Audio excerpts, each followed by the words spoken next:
الطلاق مرتان، فإمساك بمعروف أو تصريح بإحسان.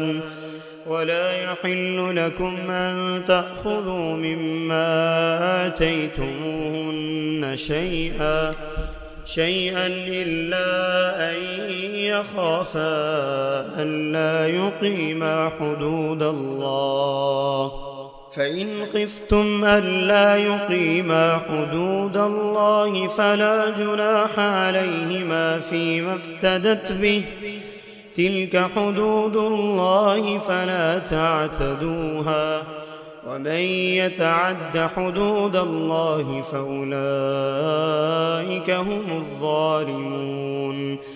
فإن طلقها فلا تحل له من بعد حتى تنكح زوجا غيره، فإن طلقها فلا جناح عليهما أن يتراجعا إن ظنا أن يقيما حدود الله، وتلك حدود الله يبينها لقوم يعلمون.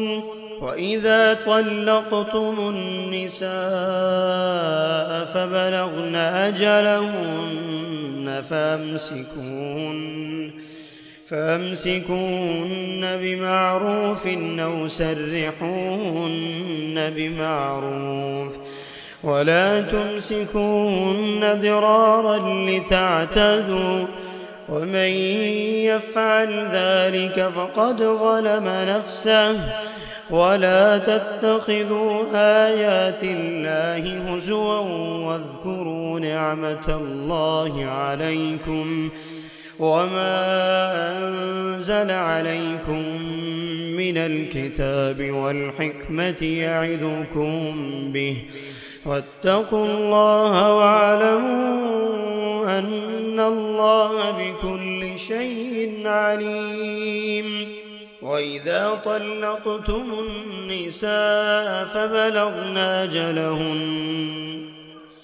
فبلغن أجلهن فلا تعضلوهن أن ينكحن أزواجهن